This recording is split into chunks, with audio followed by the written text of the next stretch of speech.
모세가 첫 번째 받았던 그 돌판이 깨뜨렸으므로 이제 다시 만들어서 올라가서 받아오는데, 아마 이제 이렇게 모세를 우리가 어떻게 그려야 할까요? 어쨌든 모세가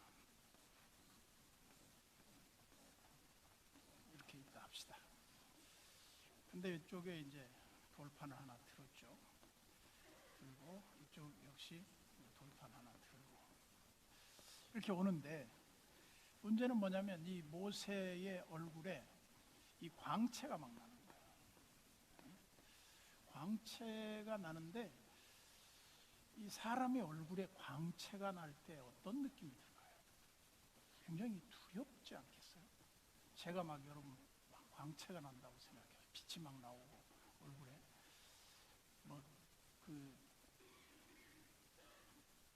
뭐 반짝이 얼굴이 아니에요. 그 얼굴에 그냥 빛이 막 이렇게 바란단 말이죠. 이 느낌이 어떤 느낌이 들까? 아마 두려움, 엄청난 두려움을 느낄 거예요.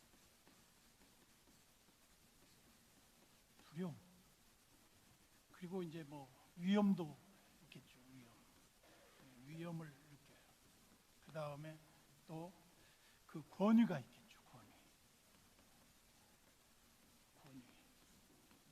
근데 이런 것들을 왜 주셨을까 생각을 해봐요. 하나님이 분명히 모세에게 필요해서 이런 얼굴의 광채를 주셨을 텐데 왜 주셨을까?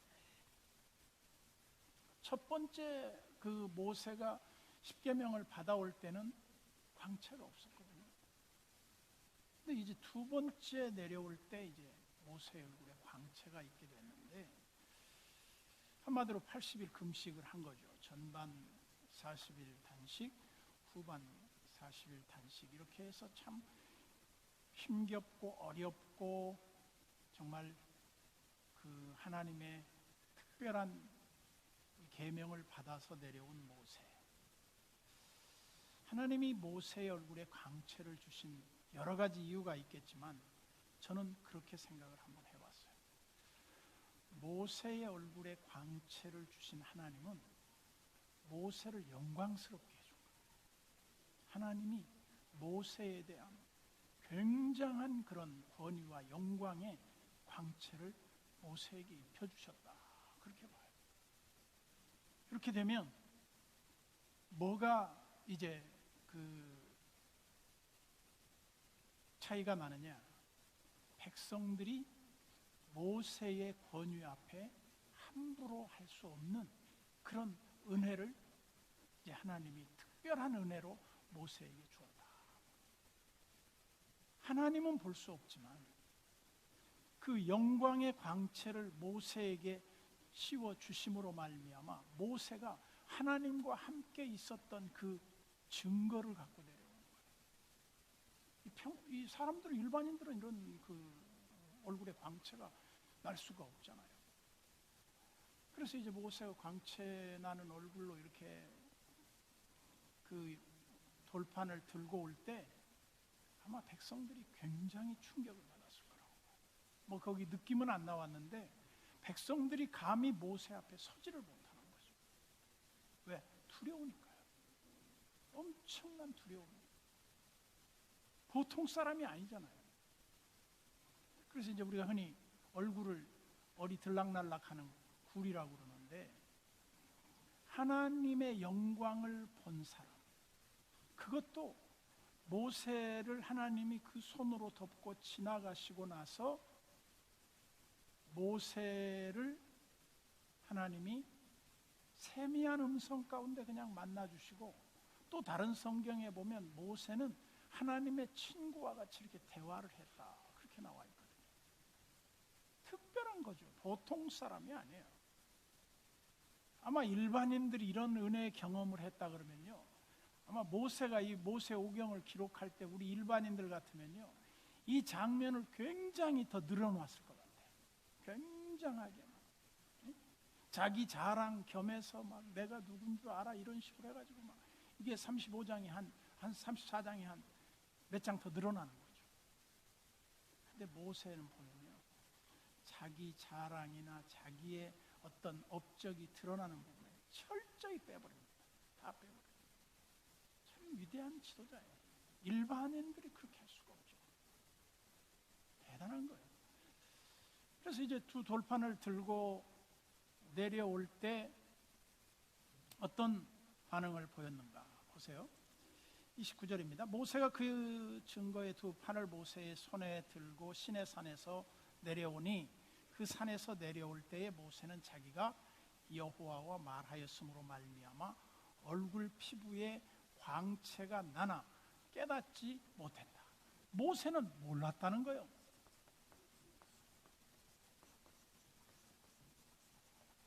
왜 몰랐을까요? 하나님이 모세에게 그 영광의 옷을 입혀주시고 그 권위의 옷을 입혀주셨지 모세는 그걸 모른 거예요. 백성들이 막 도망갔어요. 모세 앞에 감히 이렇게 나오려고 하지 않는 거예요.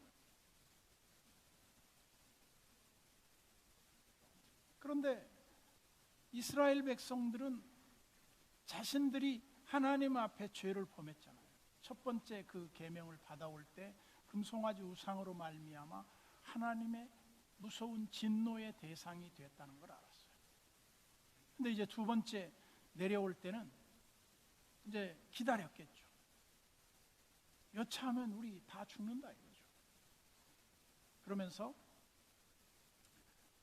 모세는 하나님과 대화하고 하나님과 함께 있을 때 모세는 변해 있었어요. 그러니까 사람이 말이죠. 영향을 엄청나게 받는 거예요. 누구와 함께 있느냐? 누구와 함께 대화를 하느냐? 사람이 영향을 받아요. 일반적으로 보면 그래요. 사람의 몸무게는 모르지만 사람의 그 존재에 대한 무게감은 다 달라요. 여러분 가정에서도 보세요. 자녀들이 있는데 야 일로 와 그런 아들이 있어. 근데 아들 이리 와 그렇게 하는 아들이 있어. 달라요. 똑같은 아들인데. 그리고 자녀들 중에서도 그 자녀를 대할 때 그 존경하는 그런 아들이 있어요.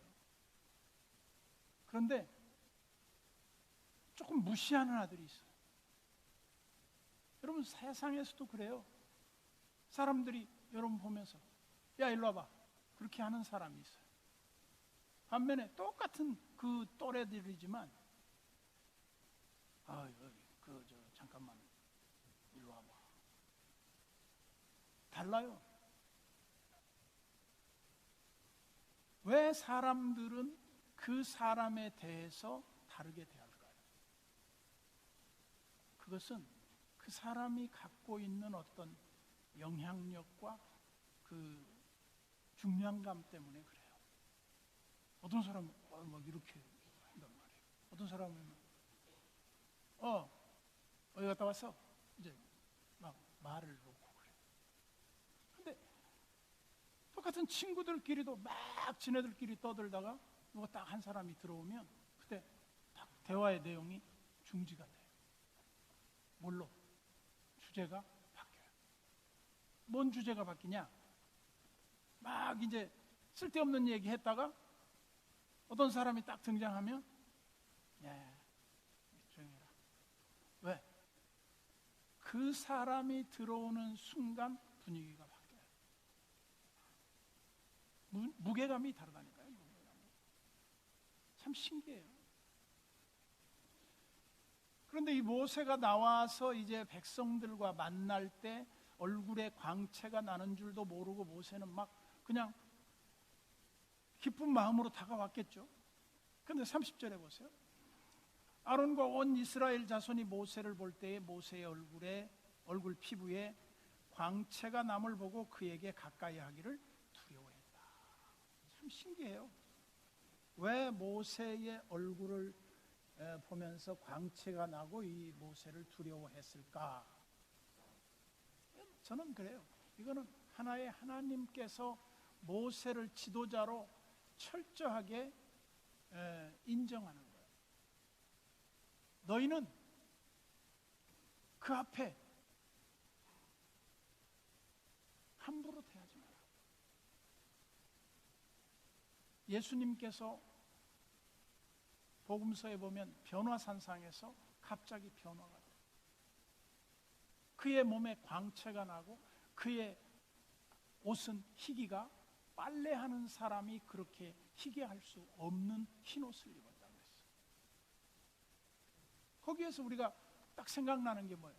그때 베드로, 요한, 야고보가 바짝 쫄아갖고 그 자리에 딱 엎드려요. 근데 그때 거기에 누가 나타났냐면 모세하고 엘리야하고 예수님이 대화했단 말이에요. 근데 실제로는 모세와 엘리야가 예수님을 비교가 안 되는 거예요. 예수님 앞에 이 사람들은 그렇게 말하죠. 모세는 율법의 대표, 엘리야는 선지자의 대표인데 구약의 전 대표 인물이 다 나왔는데 모세 앞에서 완전히 예수님 앞에서 엎드려 있는 거예요. 물론 뭐 엎드려 있다 그런 표현은 안 나오지만 감히 어떻게 주님의 영광을 그들이 볼 수 있겠어요? 사람이 못 봐요. 근데 그때 당시에 베드로가 그 광경을 목격하고는 정신이 나가버린 거예요. 그래서 주여 여기 초막 셋을 짓겠습니다. 하나는 모세를 위해서, 하나는 엘리야를 위해서, 또 하나는 주님을 위해서 짓겠습니다. 조금 있다가 하늘에서 음성이 들리는데 너희는 저의 말에 귀를 기울이고 잘 들으라는 거예요. 그리고 그냥 사라졌어요. 아무것도 없어요.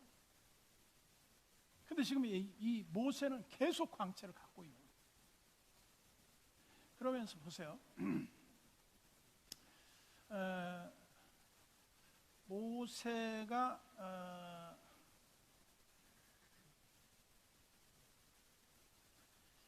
이제 31절 모세가 그들을 부르매 아론과 회중의 모든 어른이 모세에게로 오고 모세가 그들과 말했다. 그냥 봤을 때는 사람들이 가까이 못 왔어요. 근데 이제 모세가 왜 그래? 그냥 가까이 와. 그러니까 이제 뭐 말을 했겠죠. 모세 당신에게서 얼굴에 광채가 나고 겁나서 못 가겠어요. 무서워요. 막 그렇게 이제 말을 했겠죠. 그러니까 모세가 어떻게 이제 조치를 취했겠습니까? 물론 뒤에 나오지만 모세가 여기다 이제 이렇게 수건을 쓰는 거예요. 수건. 이렇게 수건으로 가렸어요. 수건 뭐지? 무슬림들 이렇게 덮어 쓰는 거. 그 뭐라 그러지? 히잡 같이 이렇게 둘러썼겠죠. 눈만 보이고 눈도 막 광채가 났을지도 몰라. 그런데 얼마나 이 광경이 사람들 앞에 위압감을 주었는지 아마 겁났을 거예요.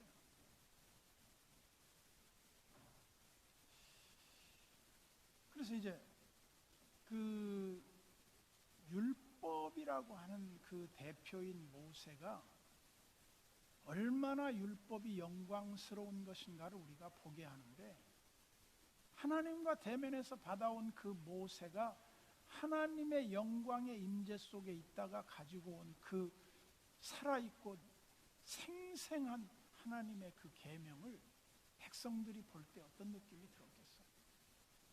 굉장한 느낌이 들었겠죠. 그러면서 보세요. 32절.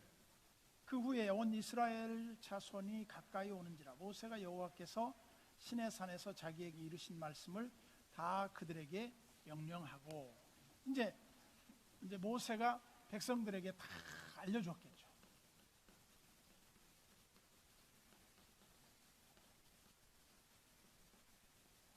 뭐라고? 하나님이 말씀하셨는데 뭐라고 말씀했냐?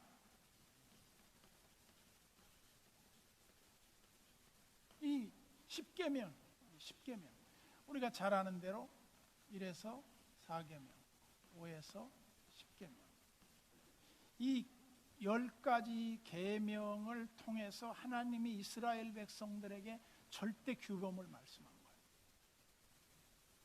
항상 그렇게 말했죠. 어떤 시대나 3가지 법이 있다고 그랬어요. 첫째는 의식법이 있어요. 의식법, 제사법이라든지 의식법이 있어요. 두 번째는 시민법이 있어요. 그리고 세 번째는 도덕법이 있어요. 어느 나라나 어느 국가나 다 있어요. 그럼 의식법 같은 경우에는 의식이 없어질 수 있어요. 제사의식 뭐 이런 거 없어질 수 있어요. 그리고 시민법도 바뀔 수 있어요. 바뀌어. 어떻게 바뀌냐? 그 시대와 상황에 따라 바뀌어요. 가변적인. 근데 이 도덕법은 안 바뀌어요. 예를 들면 하나님께서 이제 10계명에 제1계명이 뭐예요? 나 외에 다른 신을 내게 두지 말지니라. 하나님 유일신 신앙을 요구해요. 두 번째는 뭐라 그랬죠? 우상을 만들지 말라. 세 번째인가? 두 번째가 뭐죠? 우상 만들지 말라 그러죠? 세 번째가 여호와의 이름을 망령되이 일컫지 마라. 네 번째가 안식일을 기억하여 거룩히 지켜라. 이거 절대 법이에요. 이건 안 바뀌어요. 물론 형태와 적용이 조금은 바뀔 수 있어요. 그러나 그 본 정신은 안 바뀌어요. 10계명은 안 바뀌어요. 왜냐하면 이거는 하나님 섬기는 백성으로서의 가장 모법이 돼요. 이건 안 바뀌어요. 시대가 바뀌고 사람이 바뀌고 다 바뀌어도 이건 안 바뀌어요. 지금도 좀 의문 드는 게 하나 있어요. 지금 유대인들이 말이죠. 이스라엘의 유대인들이 기독교인 인구가 2%가 안 돼요.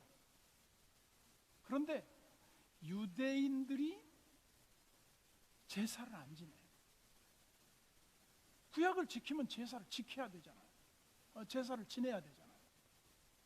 근데 엉뚱하게 예를 들면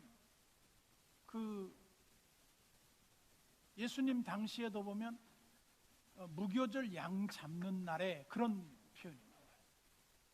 무교절에 양을 잡아서 하나님 앞에 속죄의 그런 피를 뿌렸던 적이 있었거든요.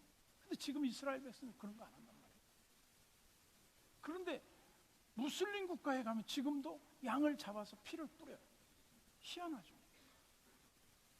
그 얘네들이 구약의 이 율법을, 그 제사법을 그대로 지금도 지키고 있는 거죠. 예수 그리스도를 모르니까. 그런데 유대인들은 예수를 믿지도 않으면서 이 의식법을 없애버렸어요. 아마 바벨 포로 시절에 어떤 법이 대체가 됐겠죠. 왜냐하면 제사할 기능이 안 되니까. 제단도 없고 제사장도 없고 있어도 활동할 수 있는 여건이 안 됐었으니까. 그래 이제 그들이 포로로 돌아온 이후에 보면 이게 복구되지 않아요. 그냥 그걸로 끝났어요. 그런데 어쨌든 이 10계명의 정신을 우리가 잘 보면 하나님을 어떻게 섬겨야 하는 것인지가 이게 정답같이 나와요. 그래서 이제 이래서 4계명을 흔히 사람이 하나님을 어떻게 섬기느냐 이게 나와 있죠. 그 다음에 5계명에서 10계명까지는 사람과 사람이 어떻게 하나님 섬기는 사람으로서 살 것이냐.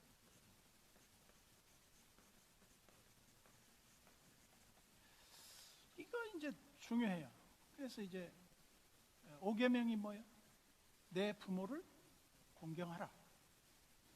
이제 이 부모 공경의 계명은 사람과 사람이지만 인간관계 계명이거든요. 그래서 뭐라고 말하냐면 부모 공경은 질서의 계명이에요. 부모만 공경하고 남의 부모는 안 공경하고 이 질서를 파괴하라 그런 말이 아니라 어른들을 공경하고 어른들에 대한 그 예의를 갖추는 거죠. 두 번째는 6계명은 뭐라 그랬죠? 예? 살인하지 말라. 그 다음에 7번째 간음하지 말라. 8번째 도적질하지 말라.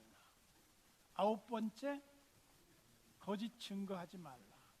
10번째 이웃의 것을 탐내지 마라. 이 10가지 계명은요 정확한 우리 신앙의 하나의 규범이에요. 이거 안 바뀌어요. 아무리 시대가 바뀌어도 이건 안 바뀌어요. 어느 시대 어느 국가나 이 법은 거의 다 지켜져요. 이게 안 지켜지는 국가는 거의 없어요. 참 신기하죠. 그러면서 이제 33절에 보면 이제 모세가 그들에게 말하기를 마치고는 이제 수건으로 자기 얼굴을 가렸다. 왜 자기 얼굴을 수건으로 가렸을까요? 다른 사람 앞에 위압감을 주지 않으려고 그랬을 거라고. 백성들이 가까이 오지를 못하니까요. 그래서 얼굴을 가려요. 사도 바울도 보면 모세가 얼굴을 가렸다.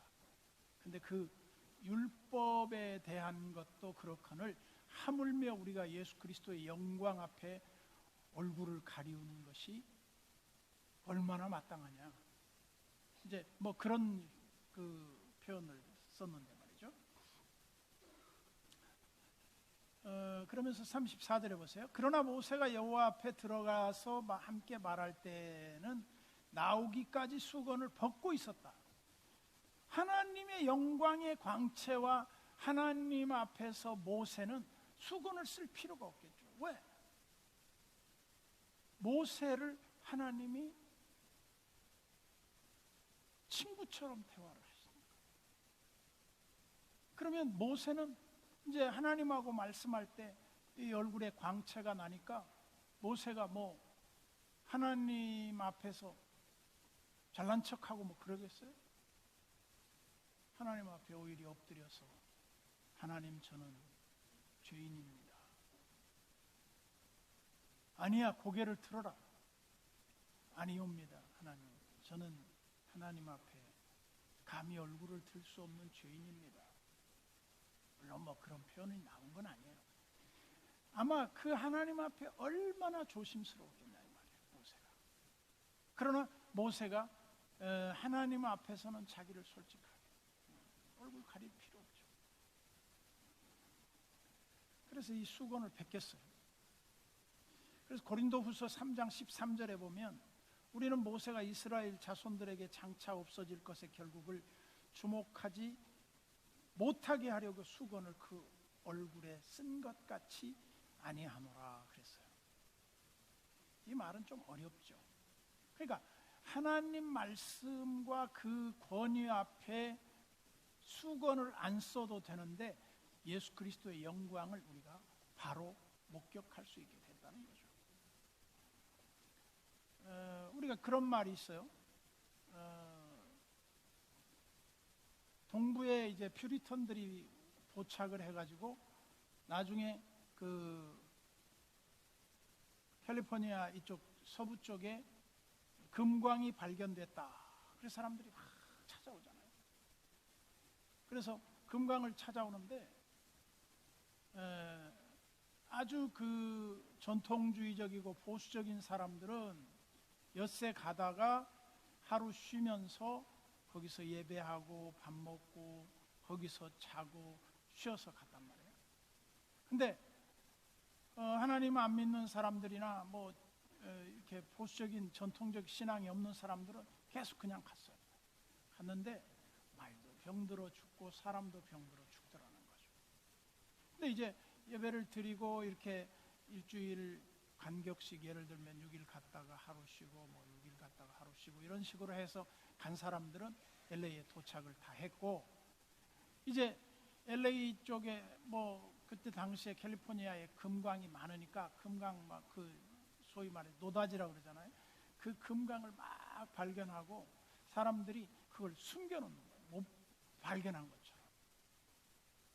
그게 이제 노다지가 노터치야. 아무도 뭐 손대지 못하게 하기 위한 어떤 표를 해놨겠죠. 근데 그 사람들이 이제 금광을 발견하고 이제 뭐 그걸 캐기 위한 준비 작업을 하기 위해 내려와야 될 거 아니에요. 사람들이 있는 그쪽으로 내려오면 사람들이 금광 발견한 사람들은 안 발견한 것처럼 숨겼다는 거예요. 그리고 발견하지 않은 사람들은 막 떠버리면서 우리 금광을 발견했다고 막 떠버렸다는 거예요. 왜 그랬겠어요? 자기네들한테 뭔가 이렇게 호의를 베풀어 줄 줄 알고 그랬는데 실상은 그 금광을 발견한 사람들은 허세만 부렸지 아무것도 없었어요. 그러나 진짜 금광을 발견한 사람은 그 감격과 기쁨을 숨기지 못했다는 거예요. 그 사람들이 다 알았다는 거죠.